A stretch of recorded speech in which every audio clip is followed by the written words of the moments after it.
Welcome back to True Echo, where real emotion meets unforgettable storytelling. Today's tale is one you won't forget. It's about grief, memory, legacy, and a single song that brought an entire marketplace to its knees. What if the stranger you ignored was once a musical legend? What if the melody he played rewrote everything you thought you knew about silence, loss, and redemption? This is Undercover Billionaire sits at abandoned piano. What he plays makes the whole market go silent. Now, let's begin. You touch that piano, old man, and I swear I'll throw you out myself. The threat echoed through Jackson Market, sharp as the cleaver hanging from the butcher's belt. It was a normal day, vendors shouting, oranges stacked like trophies, and the familiar crackle of a busted speaker playing faded salsa. No one expected anything to change. But one man stood out, not because he wanted to. He just didn't belong. His coat was too heavy for spring, his shoes scuffed and tired. His back was bent, but his hands were still. Still like someone waiting for permission to breathe. The piano, half forgotten, dust-caked, and tagged with graffiti, sat like a tombstone at the edge of the square. Most had stopped seeing it years ago. Broken, marked, "Do not touch," it had been a relic of a fire that once swept through the old conservatory next door. Nothing had survived the blaze but the frame of this piano, and maybe some soot-scrawled memories. But today, that man, the one who seemed to rise from nowhere, stood before it as if answering a call only he could hear. A girl in a sun hat, no older than 8, asked her mother quietly, "Is he going to play it?" He hadn't even sat down. He hadn't even lifted his hands. But already, people were watching. And then, without a word, he moved. It wasn't dramatic. No sweeping gesture. He simply sat. His fingers hovered above the worn keys. The butcher sneered, ready to march across the street and drag him away. But he didn't move. Not when the first note played. It was wrong. Sharp. Out of tune. But it was alive. The first note lingered in the air like smoke, raw, wounded, uncertain. It wasn't what anyone expected. It wasn't beautiful. It wasn't polished. But it was something more powerful than either. It was real. People didn't react at first. The noise of the market stuttered, staggered. A man holding a bag of onions paused mid-step. The flower vendor near the corner froze, a daisy crumpling in her hand. The air shifted, not colder, not heavier, but more aware, like even the pigeons sensed something sacred had begun. The old man played another note, then another, broken chords from broken keys. But somehow, the sound wove together. It didn't matter that some notes stuck or that others came out too soft or too harsh. There was something ancient beneath it all, something deeper than notes. A memory. By the third measure, a melody had taken shape. Not a pop tune. Not jazz or blues. Something older. Something private, but now unfolding before hundreds of strangers. The butcher, who'd threatened to toss him, stepped back as if the music itself had pushed him. His hands, still slick from chopping meat, hung uselessly at his sides. He didn't know why he was staring. He just was. Across the market, people began to stop. Not because they were told to. Not because of spectacle. But because the music left them no choice. A woman in a nurse's uniform dropped her phone, the call still active on speaker as her hand slowly covered her mouth. A toddler sitting in a stroller fell silent, eyes wide, bottle forgotten in his lap. Even the vendor 2 stalls down, the one who always yelled about his organic guavas, fell quiet. This wasn't just music. This was a story being told in a language most had forgotten they spoke. The old man's fingers danced across the keys with reverence. His back remained slightly bent, his coat still buttoned high against the wind. But his hands, those hands, were poetry. They remembered what his voice had long buried. The notes swelled, not louder, but deeper. Like a tide rising slowly, intentionally. The kind of tide that knows exactly what it's trying to reach. One by one, phones lowered. Mouths parted. Some began to cry without understanding why. "He's not just playing," someone whispered, "he's remembering." Then, from the far side of the square, an older woman stepped forward. She wasn't part of the crowd at first. She had just been walking past with a small bouquet of chrysanthemums. But the moment she heard the melody, her knees weakened. Her eyes filled. "Oh my God," she murmured. "That's David's song." Heads turned. People murmured. "Who's David?" The woman pressed a hand to her chest. "My husband. That melody, he wrote it. For me. Before the fire." Someone gasped. She stepped closer, trembling. "He never finished it. After the conservatory burned down, after he lost everything, he couldn't bear to." Her words cracked like dry leaves. That man is playing the ending. The ending David never wrote." The crowd turned as one to the man at the piano. He never looked up. Never acknowledged the growing wave of recognition around him. He just played. The market had forgotten how to breathe. Even the streetlights, buzzing dimly in the spring dusk, seemed to dim themselves in respect. And at the center of it all sat the man, unmoved by attention, untouched by fear. His fingers continued their slow, aching translation of a soul cracked open. The elderly woman, David's widow, now stood barely a foot from the piano. The chrysanthemums in her hand drooped, petals beginning to fall with the weight of time and memory. "He never played it after the fire," she whispered to no one in particular. "But he left it beside our bed, just the beginning. No ending. He said he couldn't hear it yet." A low murmur ran through the crowd. Some people knew her. Knew the story of the Harrington Conservatory and the tragedy that raised it to ash nearly a decade ago. Others didn't know the names but recognized the truth in her tears. And that's when the rumor started. A name. Soft at first. Almost a question. "Lucas Harrington." Someone repeated it. Then another. Then another. People looked at one another with wide eyes, unsure. Was it possible? Could it really be him? Lucas Harrington, the billionaire composer, the prodigy who built a conservatory for underprivileged musicians in the heart of the city. The man who vanished after his wife, Mira, perished in the fire that consumed the building they both gave their lives to. He'd been a ghost story since then. Rumored to be in Norway, others claimed he'd lost his mind. Some even believed he had died in secret. But here he was. Or someone who played just like him. A violinist who'd once studied under Harrington stepped into the clearing, his bow clutched like a relic. "I haven't heard that phrasing since," he stopped short, overwhelmed. "It's him. It's really him." The music shifted again, deeper now, fuller. The notes that followed the original unfinished melody began to pour out in a new voice, an ending that hadn't existed on paper. Yet it felt as though it had been waiting to be born all along. The widow collapsed onto a stool beside the flower stand, weeping openly now.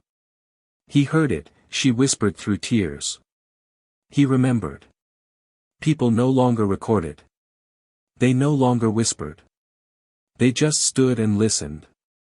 And some, those who had forgotten what it meant to feel, found their hearts beating in strange rhythms again. And then came the final note. It wasn't loud. It wasn't grand. It was complete. The man sat still. His hands hovered just a moment longer before falling gently into his lap. He didn't rise for applause, because there wasn't any. Not yet. The market was too stunned to speak. And then, without a word, he stood. He didn't look at the crowd. Didn't acknowledge the woman sobbing beside the flower stall or the violinist frozen in awe. He simply turned and walked toward the alley behind the mural of civil rights leaders, his coat flaring behind him like a shadow, and disappeared into the deepening dusk. The silence held. The city didn't know how to resume after something holy had passed through. Until finally, a single camera shutter clicked. And just like that, the modern world re-entered. The first video was only 67 seconds long. Uploaded by a teenager named Lonnie, filmed behind a crate of guavas, labeled simply, "Who is this man? He just silenced our whole market with a song I've never heard but somehow knew." By the time she hit refresh, it already had over 10,000 views. Within an hour, it crossed 100,000. Then 1,000,000. And the numbers didn't stop. People weren't just watching. They were reacting, intensely, emotionally. "I don't know what I'm crying for, but I can't stop. This isn't a performance. It's a prayer. This man didn't play music. He remembered it for all of us." The comments filled with hashtags. Hashtag Ghost Pianist, hashtag Market Miracle, hashtag Lucas Returns. Conspiracy threads started. Some thought it was a marketing stunt. Others said he was a war veteran using music as therapy. But one woman, an amateur music historian, posted side-by-side videos. Lucas Harrington playing Sunlight Waltz at Carnegie Hall in 2009, and a man in the marketplace. Same posture. Same phrasing. Same left pinky tremble. The clip was reposted by orchestra pages. Then classical music TikTok accounts. Then major outlets. The New York Times published an article within 12 hours. The lost genius of classical music may have just played a market square back to life. Back at the marketplace, things had changed. Where the broken piano once sat ignored, it was now surrounded by flowers. Candles. Chalk drawings. One child had left a folded note on the keys that read, "You made my dad cry. He never cries." And then Aria returned. She had once been Lucas's student. She hadn't touched a piano in years. But she came back, holding a worn folder with sheet music, David's unfinished song. She sat before the crowd that now lingered at all hours, and began to play from the original manuscript. Halfway through, she froze. Her hands trembled. "The notes he played at the market," she whispered. "They're not on here. They never were." Murmurs rippled through the gathering. "I was there the day David gave up trying to finish it," she said. "I've studied this piece for years. But those final chords. He made them up. Or." She looked down, then up again. "Or he always knew them. And only now could let them go." And somewhere across the city, in a modest hotel room 10 stories above the noise, Lucas Harrington sat quietly by a window. His navy coat hung from a chair. A photo of his wife, Mira, rested on the table beside a still steaming mug of untouched tea. He hadn't spoken a word since he left the marketplace. Not to anyone. But when Alice knocked, his former foundation director, his friend, he opened the door without hesitation. She didn't need to explain why she came. He already knew. She placed a phone on the table, showing him the video. He watched it, silent. Watched himself from the outside, as if seeing a ghost he hadn't realized he'd become. The crowd. The hush. The widow. The final note. The silence. "You've gone viral in 17 countries, Alice whispered. 40 million views as of this morning." Lucas didn't blink. Historians are dissecting the phrasing. Composers are studying the voicing. And musicians, they're crying. "Lucas, the world is listening again." His voice cracked as he spoke, the first time in days. "I didn't do it for them." "I know," Alice said. "But they needed it. We needed it." He turned away. "I gave everything, Alice. To Mira. To the conservatory. When it all burned, there was nothing left." She didn't argue. Instead, she reached into her purse and placed something on the table, a folded letter. He stared at it. Knew the handwriting instantly. Myra's. She left it with me, Alice said, her voice trembling. Told me to wait until you came back. Lucas opened the letter. Her words hit like lightning. My love. If you're reading this, then I didn't make it. But please, don't let that be the end of your song. You were music before me. I was just lucky to dance in it. If grief becomes your silence, let memory become your voice. Play again. Not for them. Not for the world. For us. For you. For the music that still remembers you. Lucas couldn't speak. Tears rolled freely down his face as he pressed the letter to his chest. And slowly, almost imperceptibly, something inside him began to thaw. Lucas didn't sleep that night. He sat at the hotel window, Myra's letter on the desk, the city glittering below like a symphony of quiet possibilities. At 3:07 a.m., he opened an old, leather-bound notebook, the kind with coffee stains and frayed edges, and for the first time in 10 years, he wrote music again. Not because the world demanded it. But because, somewhere deep inside, the silence had finally made room for something else, breath. By morning, he had filled 6 pages. That afternoon, a knock came. This time, not Alice, but a sharply dressed man in his 40s, eyes alight with cautious urgency. Mr. Harrington, he said, extending a hand. Miles Rayner. Executive Director of the New York Philharmonic. Lucas gave a tired smile. I'm not performing. I'm not here to ask that, Miles replied, though his eyes betrayed the hope dancing just behind his words. I'm here to offer something else. He slid a folder across the desk. Lucas opened it. Inside, plans for a single-night concert. A tribute to the lost conservatory. Proceeds to rebuild the Harrington Foundation School. Featuring student performers, guest composers, and one open seat at the final piano. It's not about putting you on stage, Miles said gently. It's about bringing the music back to the people who never stopped needing it. Lucas didn't respond immediately. Instead, he thumbed through the program.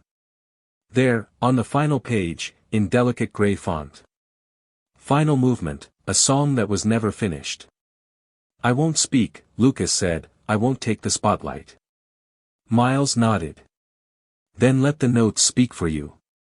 The concert night arrived faster than Lucas expected. He wore Myra's favorite cufflinks, each engraved with a tiny 8th note. His black suit was simple, elegant, unassuming. Alice met him backstage, her smile warm but unreadable. Are you ready? She asked.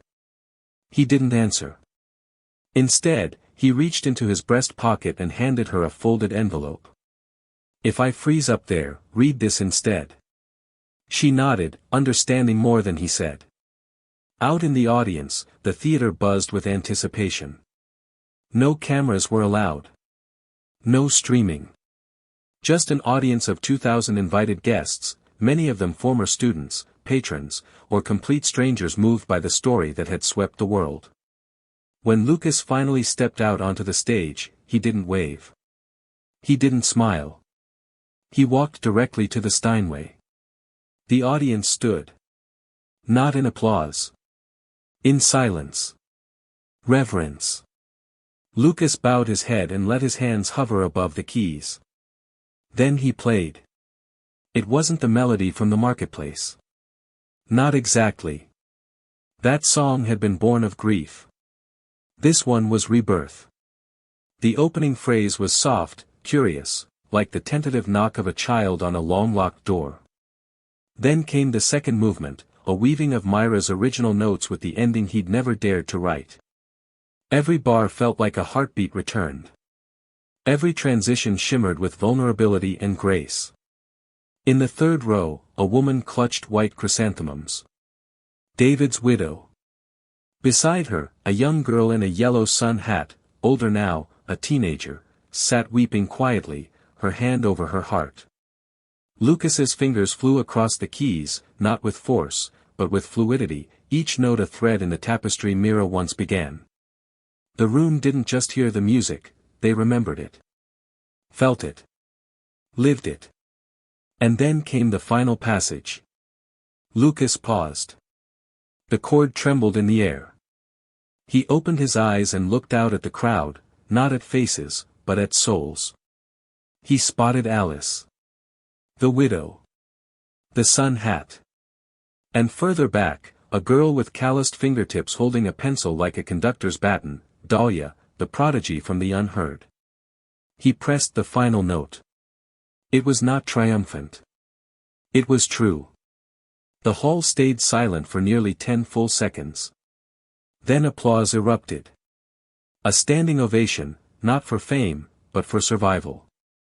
Lucas stood slowly, bowed once, and walked off stage. He didn't wait for encores. He wasn't there to be praised. He was there to pass something on. The next morning, the velvet-lined award box sat unopened on the hotel dresser. Lucas didn't touch it. He didn't need to. The real prize had already come, the moment the music finished and the audience breathed in silence before daring to clap. It wasn't applause that mattered, it was the understanding.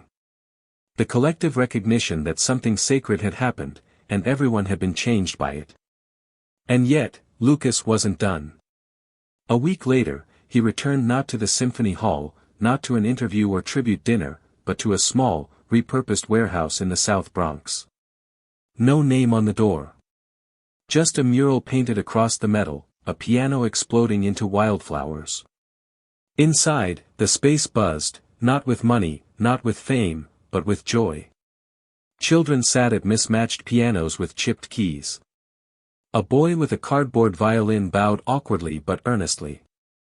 A girl with a bandage on her wrist tapped rhythm on a broken snare. Lucas stood still at the door, watching.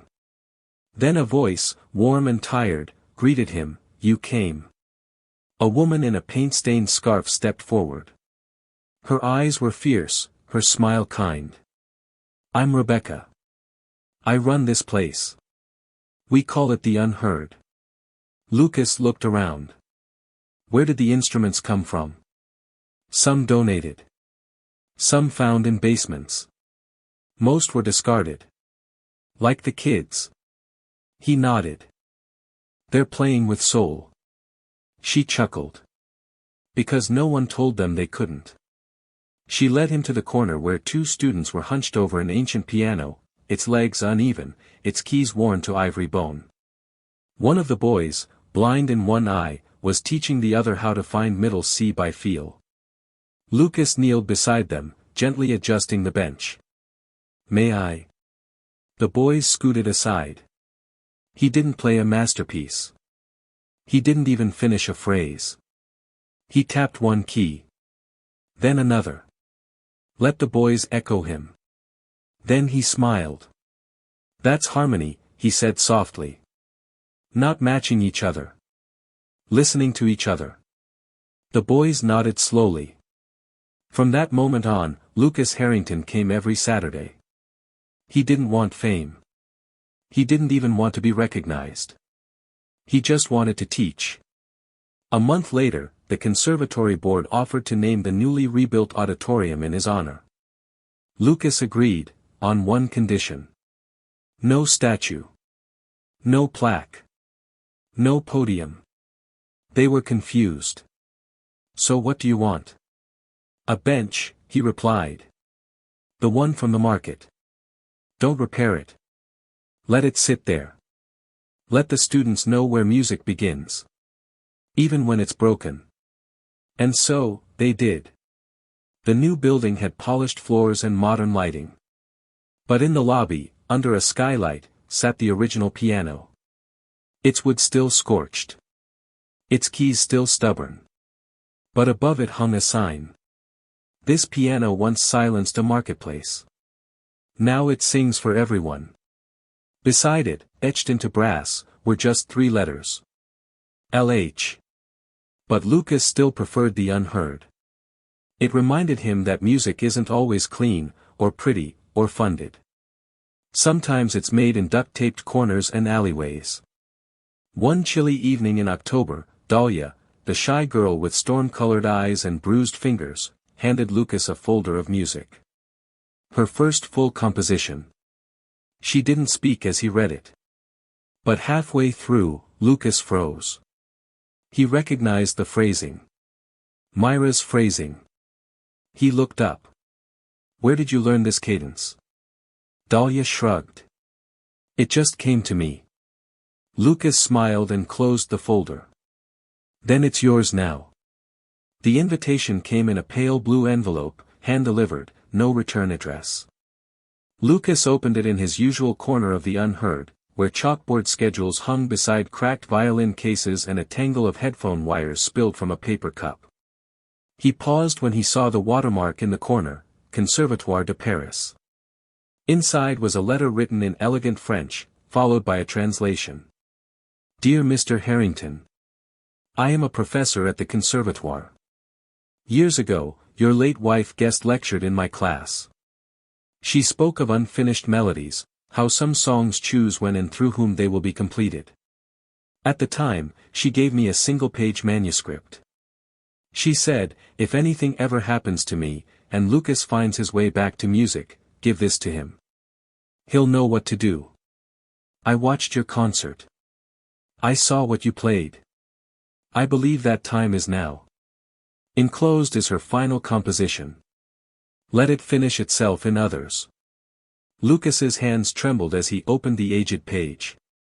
Myra's handwriting, unmistakable, swept across the staff paper. It was titled, "For the Day He Returns." He sat at the bench in silence. He touched the first key. The music was delicate, not mournful, but hopeful, like a sunbeam crossing a dark room. It didn't ache like the song he played at the market. It didn't grieve like the one from the concert. It remembered her, yes, but more than that, it released her. Lucas couldn't make it through the first reading. His tears blurred the ink. But he tried again. And again. And by midnight, he had played it all the way through. He recorded it, once. Alone. No audience. He saved the file on a flash drive wrapped in velvet and mailed it back to Paris with a simple note. "Thank you for keeping her voice alive until I could hear it again." 2 months later, he received a photo in reply. A student concert at the Paris Conservatoire. 12 young musicians had taken Myra's return and composed their own variations, one for each language represented in their classroom. One had sung it in sign language. Another had used only percussion. One performed it on cello, with a harmony layered live by a computer-coded loop. The caption read, "They found themselves in her melody." Lucas printed the photo and pinned it beside the piano at the unheard. And that winter, on the first snowfall of December, he returned to the marketplace. There was no formal announcement. No press. Just candles lit quietly around the old wall. The piano bench sat ready. Lucas took his seat and played, for Mira, for David, for every unheard voice that ever waited too long to be recognized. After his final note, he stood. Dahlia stepped forward and sat at the bench. She played her variation. Then another student. Then another. By midnight, the entire market was a choir of echoing keys, rattling snares, and trembling violins. It was not perfect. It was better. It was real. Some stories don't end with applause. They end with a note passed from one trembling hand to another. Lucas Harrington didn't return to reclaim a legacy. He came back to give it away. To show us that healing doesn't always come in grand gestures. Sometimes it comes in broken instruments, handwritten letters, or a song that lives just long enough in the right hands. At True Echo, we believe stories like this remind us of something vital. You don't need a stage to matter. You don't need perfection to be heard. You just need the courage to sit at the bench and begin. If this story moved you, like and subscribe to True Echo for more powerful, meaningful stories every week. Share it with someone who needs to be reminded, their voice matters. And drop a comment below, where are you watching from, and what note are you ready to play?